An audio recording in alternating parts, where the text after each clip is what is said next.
I found my brother-in-law's secret social media. What I saw left me shocked and terrified. Hey guys, glad to have you here at Story Nest. Subscribing helps us out a lot and keeps you up to date with all our stories. It was a regular evening when I first stumbled across it. I had just been Googling something for work, completely unrelated, when I decided to search for John's name. I hadn't thought much of him before, but now I was curious. He was a journalist, after all, and I hadn't really gotten to know him that well despite my sister being with him for 2 years. The results were typical, but then I found something odd, a Reddit account with the exact same name. The username stood out to me, JohnDoe_1997. I'm no detective, but something about it seemed too coincidental to ignore. Without really thinking, I clicked on the profile. At first glance, it seemed like any other random account. But as I scrolled, my unease grew. The posts weren't casual. They were rants about my sister, my mother, and me. I couldn't believe it. Each post seemed to be a venting session, but the details were so specific that I couldn't dismiss them as coincidence. He'd written about us, our names, our family dynamics. He was angry, obsessed even. My sister and I both had uncommon names, and the things he mentioned made it clear this wasn't just someone venting about random strangers. I kept scrolling, hoping I was wrong, but the more I read, the more I felt a chill in my chest. John had ranted about things only a few people knew. I could feel my stomach turn as I realized how much of our private lives he had spilled onto this online space. But there was one post that sent my mind into a tailspin. The one about me. I could hardly breathe as I read it. I couldn't believe what I was reading. The post about me was long, too long, and the more I read, the more I felt this cold weight in my chest. It described me, my history, my past struggles with men. It was all laid out in a twisted, almost voyeuristic way. I don't talk about my history with men openly, but he knew. John had somehow pieced together enough information to make it sound like he was some sort of authority on my trauma. The post wasn't just about his frustration with me, it was something darker, something that made my blood run cold. John had written about his plan to help me. He wasn't a therapist, but apparently, he thought he knew better than any professional. The post detailed how he intended to take me out one evening, under the guise of offering a ride home. But instead of taking me straight home, he planned to take me on a detour. A scenic route, as he called it, through the quiet, desolate country lanes of our town. The purpose? To make me feel uncomfortable enough that I would somehow respond to him, like some sort of test to prove that not all men were out to hurt me. He rationalized it as some kind of experiment, saying that by putting me in a situation where I might feel unsafe, I would realize that not every man was a threat, not every man was going to hurt me. He even said that if he acted weird during the drive but didn't hurt me, I would somehow have an epiphany and see that I was wrong to be afraid. It was sick. It was manipulative. And it was completely unsettling. I felt trapped inside my own body, as though the walls were closing in around me.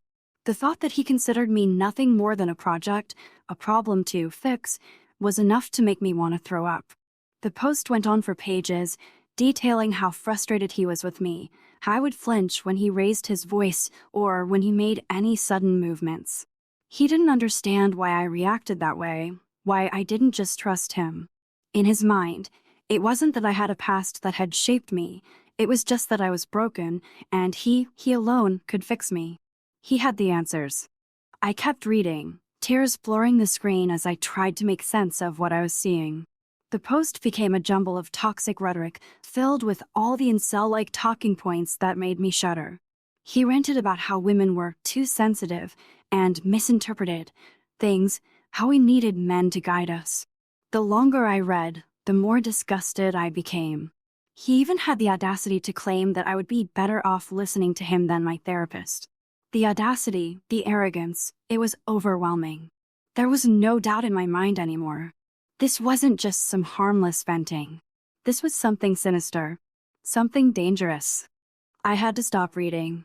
My hands were shaking, and I felt like I was going to lose it completely. But the more I tried to push it out of my mind, the more the words lingered.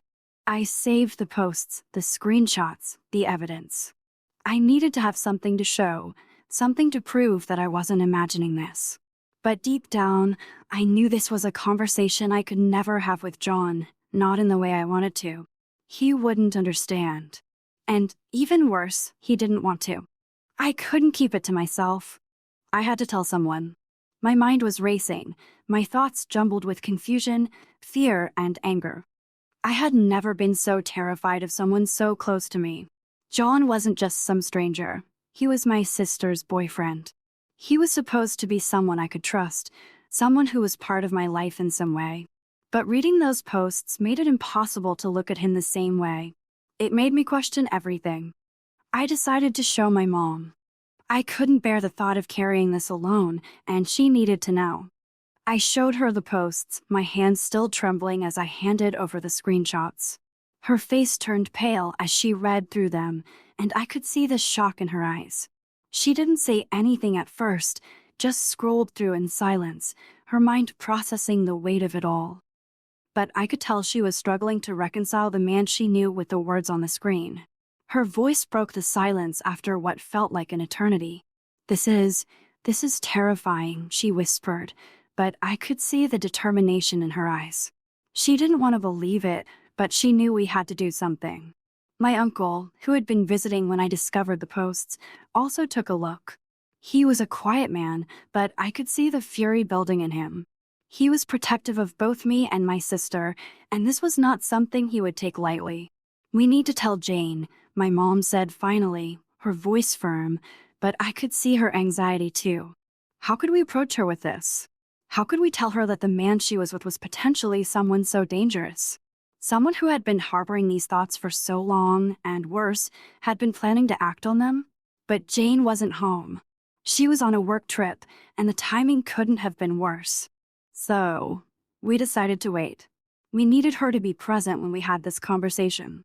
It was going to be difficult, but I didn't want her to hear it from anyone else. My anxiety worsened with each passing hour, my mind unable to let go of the dread that was building inside me. I tried to distract myself, but it felt impossible. The more I thought about what I had seen, the more overwhelmed I became. The day Jane returned, I wasn't ready. I felt like I'd been holding my breath for days, and now I had to exhale, but the air was thick, suffocating. We gathered in the living room, my mom, my uncle, and me. Jane walked in, looking tired from her trip. I could tell she hadn't slept much. There was a haunted look in her eyes. When she saw the serious expressions on our faces, she knew something was wrong. But she didn't know how wrong. I could barely look her in the eye as I handed her the phone with the screenshots. She took it, her brow furrowing as she started to read. The silence in the room was deafening, broken only by the sound of her flipping through the evidence. I watched her face closely, but her expression was unreadable. At first, she didn't say anything. Her eyes darted back and forth between the phone and my face, but she didn't react. My heart pounded as the minutes stretched on. Finally, she let out a shaky breath. This doesn't make sense," she said, her voice trembling. "Maybe you're misinterpreting this. He was probably just venting. You know how he is. He doesn't mean it like this. You're reading too much into it." I could feel my chest tightening, the panic creeping in. "I'm not reading too much into it, Jane. This is serious. He's planned things that should never be planned. This isn't just some venting. This is manipulation. This is control." But she wasn't hearing me. She was shaking her head, her face full of disbelief. "No, you don't get it. John wouldn't do something like that. He wouldn't. You're too close to your past, and you're projecting it onto him. He's not like that." My mom and uncle tried to step in, tried to back me up, but it only seemed to make things worse. Jane's voice grew louder, her frustration building as she tried to defend him, her boyfriend. The more we tried to explain, the more she pushed back. I could feel the tension rising in the room like a storm about to break. And then, in a moment of sheer desperation, I said the words that had been sitting in the back of my mind. "If you decide to stay with him, I can't be around him anymore. I can't pretend like everything is fine. I can't let someone who thinks like that be part of my life. It's not safe, Jane. The words hit her like a slap, and she stood up, her face a mix of anger and hurt. So, that's it then? You're just going to cut me out of your life if I don't agree with you. Her voice cracked, but the fury in her eyes was unmistakable. I took a deep breath, steadying myself. I'm not asking you to choose, but I can't pretend that this is okay. I won't be around him. With that, she stormed out of the house, slamming the door behind her. My mom and uncle exchanged worried looks, but I could see they were on my side. We had done everything we could. Jane needed time to process. We had given her the truth. Now it was up to her. The next few days felt like a blur. My mind was constantly running, a whirlpool of thoughts that I couldn't control. Every time I tried to focus on something else, my thoughts would drift back to John and those posts. I couldn't shake the feeling of being watched, even though he was nowhere near. The fear lingered, heavy and suffocating. I didn't know what would happen next, but I knew it wouldn't be good. Then, on Monday, something unexpected happened. I heard a knock at the door. At first, I thought it was one of my friends or maybe even my mom coming to check in. But when I opened it, I saw Jane standing there. She looked disheveled, like she hadn't slept in days. Her eyes were red, and her face had an exhausted, haunted look. She didn't speak at first, just stood there, her hands shaking slightly. I need to talk to you," she said, her voice quiet and uncertain. My heart skipped a beat. I wasn't sure what to expect, but I hadn't anticipated this. I stepped aside to let her in, my mind racing. Without wasting time, Jane sat down, her eyes avoiding mine. "I'm sorry," she whispered, barely above a breath. "I've been thinking about everything and I've realized I was wrong." I blinked in shock, not sure if I heard her correctly. "What do you mean?" You understand now." She nodded slowly, her gaze finally meeting mine. "I couldn't stop thinking about what you showed me. The posts, the way he spoke about you. I couldn't ignore it anymore. I went over everything, and I see it now. I see what you were trying to warn me about." My breath caught in my throat. Part of me wanted to run to her and hug her, but another part of me was too scared, too unsure of what was really going on. "So, what now?" "I confronted him," she said, her voice faltering. "I showed him the posts, and he freaked out. He deleted everything, all of it. He said I was overreacting, that it wasn't him.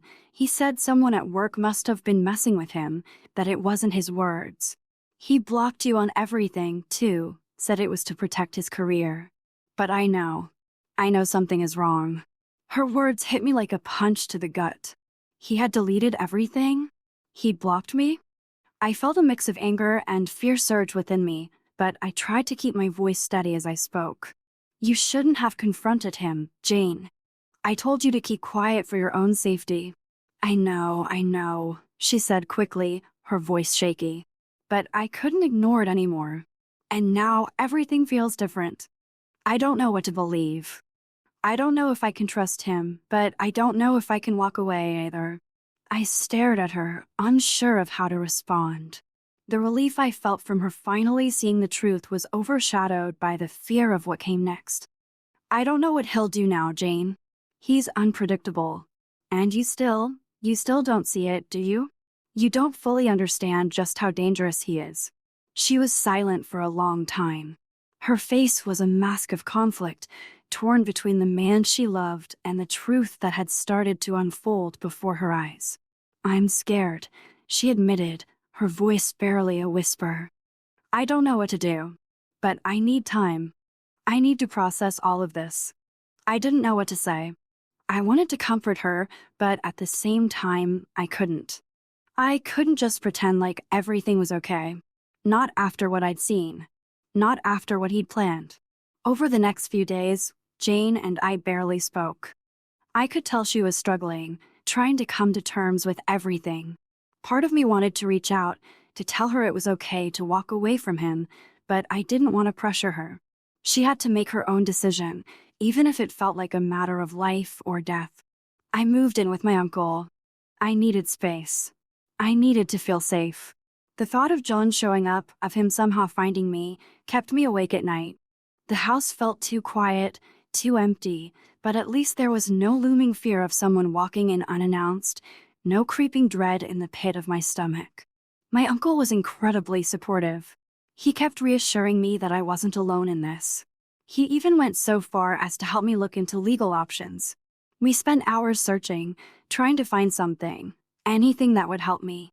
But the truth was, there wasn't much we could do legally at that point. John's posts weren't direct threats, not in the eyes of the law. He hadn't done anything that could be classified as harassment, at least, not yet. That was the part that terrified me. He hadn't acted yet, but the planning, the thinking, the manipulative behavior, it was all there. And now, the only thing I could do was wait and hope that my sister would finally see the truth. One afternoon, I got a call from Jane. My stomach churned when I saw her name on the screen. I hadn't heard from her in days, and I had no idea what to expect. My heart raced as I answered, trying to keep my voice steady. "Hey," she said, her voice low. I've been talking to John, and I think I need more time. I don't know what to do." I could feel the weight in her words. She was torn.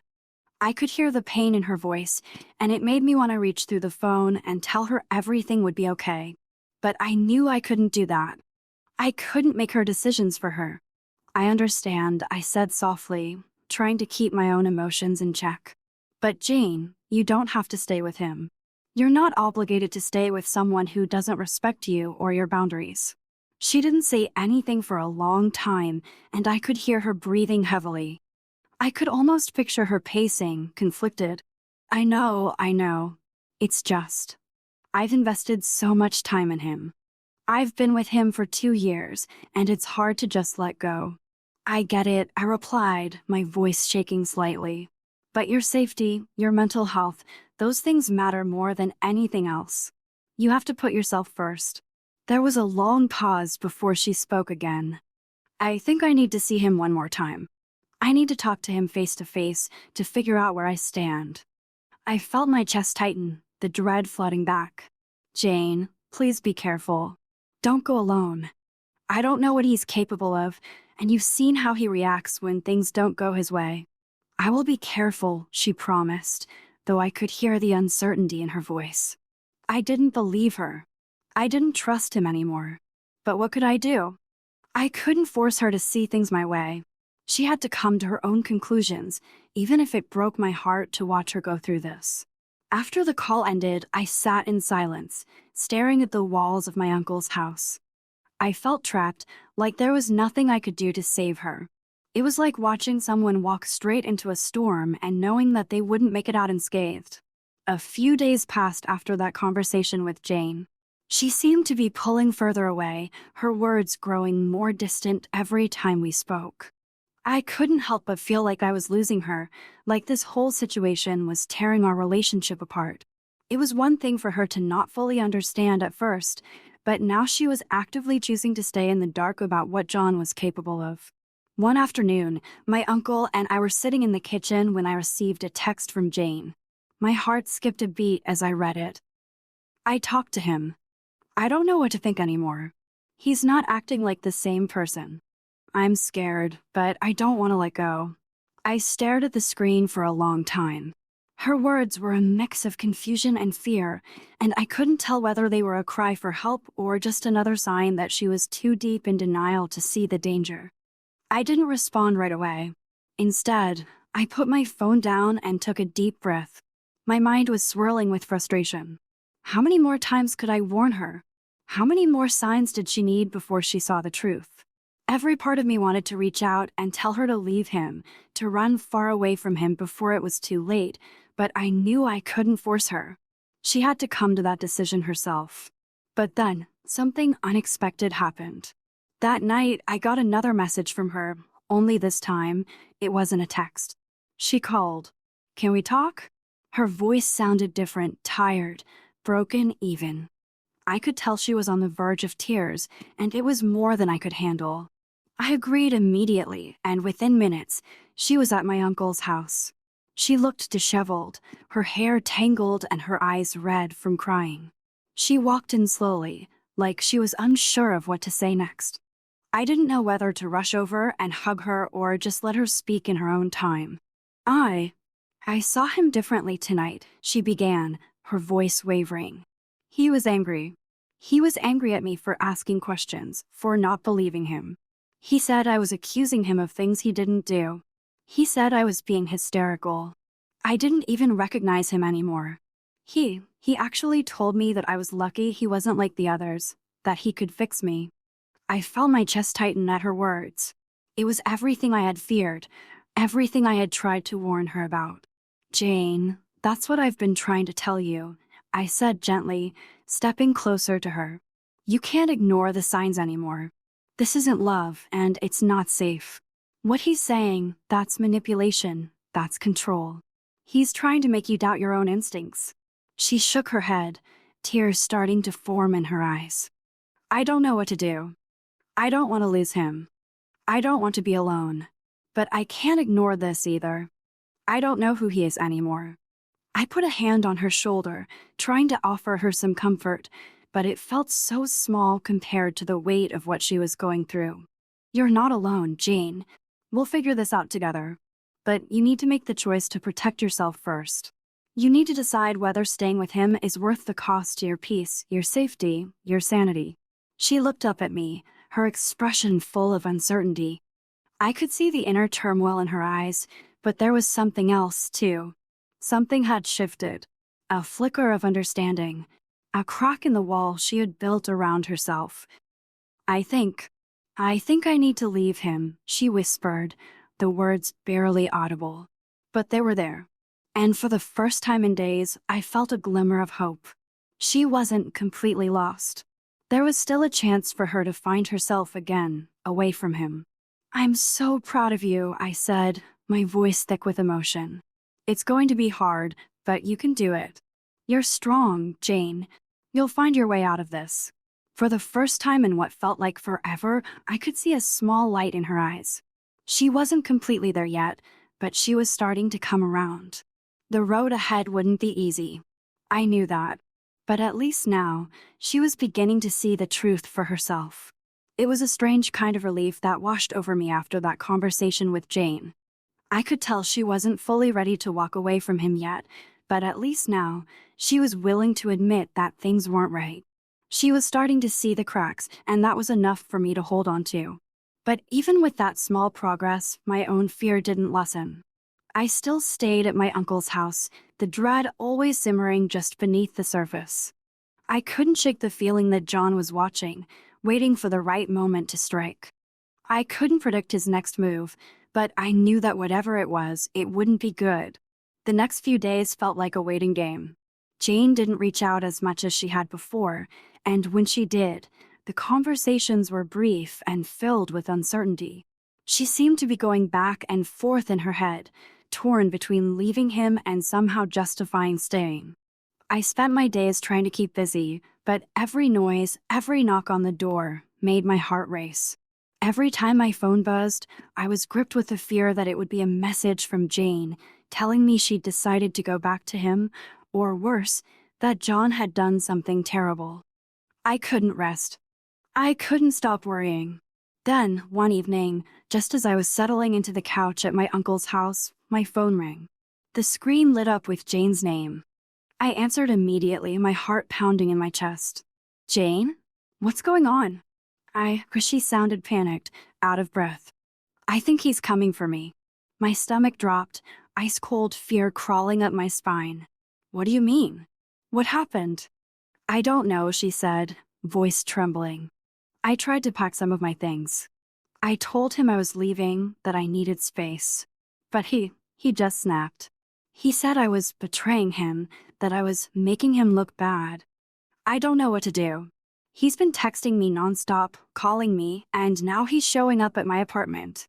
I'm scared, and I don't know where to go. Every word she spoke made my blood run colder. I could feel the terror in her voice, and it hit me like a freight train. John wasn't going to let her go easily. The situation was escalating, and I was terrified of what would happen if she stayed alone with him. Jane, you need to get out of there. No, I said, my voice shaking. Go to a safe place. Stay with someone. Don't go back to him. I can't just leave, she protested weakly. I don't have anywhere else to go. I can't just. Jane, don't argue with me. You don't have a choice. This isn't safe anymore. He's dangerous. There was silence on the other end for a few moments. Then, finally, I heard her whisper, I'm scared. What if he hurts me? I could feel my heart breaking for her. She wasn't just scared of what he might do, she was scared of what she might have to face in order to escape him. I didn't blame her. This wasn't just a toxic relationship, it was a dangerous one, and I wasn't sure how far he would go to keep control. Please, Jane, you have to trust me on this. You're not alone. We'll figure it out. You can stay with me or with my uncle. Please don't stay there. He's already crossed a line, and it's only going to get worse. I could hear her breathing heavily on the other end, but then, after a long pause, she said, Okay, I'll leave. I'll come to you. I let out a breath I didn't realize I'd been holding. Good. I'm coming to get you. Stay put. I'll be there in 10 minutes. I hung up, grabbed my keys, and rushed out the door. My uncle offered to come with me, but I insisted I go alone. I needed to be there for Jane, but I didn't want to put him at risk if John was on his way. I told him I'd be back soon, though I couldn't shake the feeling that things were about to spiral out of control. As I drove to Jane's apartment, every second felt like an eternity. I was praying that I would get there in time, that I wouldn't be too late. When I arrived, Jane was standing outside, her arms wrapped around herself like she was trying to hold herself together. She looked scared, vulnerable, and so much smaller than she had before. Seeing her like that broke me in ways I didn't know I could be broken. I rushed to her, pulling her into a tight hug. It's okay, you're safe now. Let's go. She clung to me, as though she was afraid that if she let go, she'd be sucked back into the nightmare she'd been living. I looked over my shoulder, scanning the street for any sign of John. But I didn't see him. I didn't know if that was a blessing or a curse, if he was lurking somewhere, waiting for the perfect moment to confront us, or if he had already retreated, knowing she was slipping out of his grasp. We didn't waste any time. I ushered Jane into the car, and we drove back to my uncle's house without saying much. The drive felt like it was happening in slow motion, but I was hyper-aware of every passing second. Jane was quiet beside me, her hands tightly gripping the seat, her eyes darting nervously at every turn. She was scared, and I knew it wasn't just about John anymore. It was about the whole life she had been living with him, the one that had turned into something she could no longer trust. When we finally reached my uncle's house, I let out a shaky breath. I felt a slight sense of relief. At least for now, she was safe. I led her inside, and we sat down in the living room, surrounded by the comfortable, warm environment of my uncle's home. It felt like a stark contrast to the chaos that Jane had been living in, and I could tell she was struggling to process everything. I don't know what to do next, she said softly, her voice cracking. I don't know how to leave him for good. I don't know if I'm strong enough to do this. I sat beside her and put a hand on her shoulder, offering what little comfort I could. You don't have to do it alone. We're going to figure this out together, okay? I'm not going anywhere.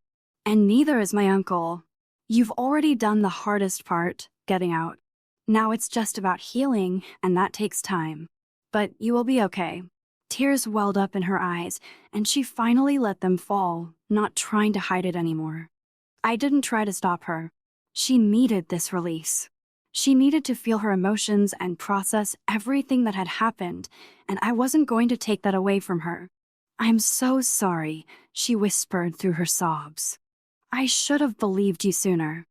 I should have left him sooner. I was so blind. I was scared to let go.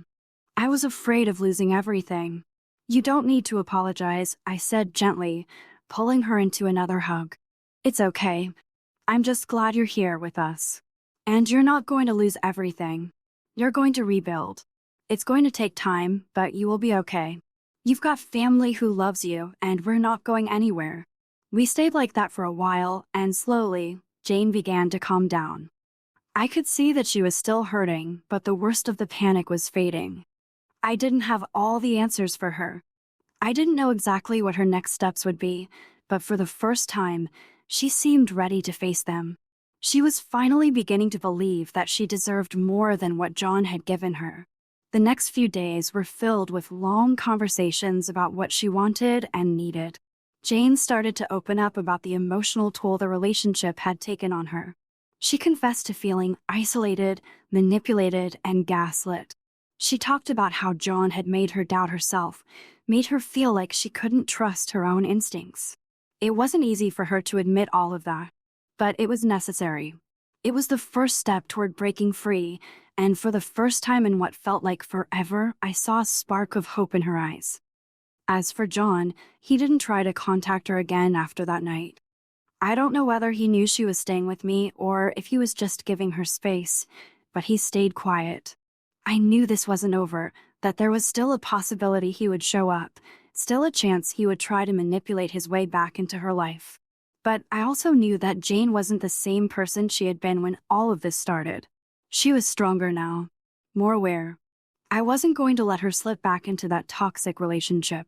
Not after everything she had been through. It wasn't the end of Jane's journey, leaving someone like John never is. But it was the beginning of something better. A new chapter. One where she could finally find her strength, her peace, and her safety. As for me, I felt a kind of peace too. Watching Jane take the first real step toward leaving him, toward reclaiming her life, gave me hope. And for the first time in a long while, I believed that everything was going to be okay. Hope you enjoyed the story. Subscribing helps us keep making more, so hit that button and stay tuned.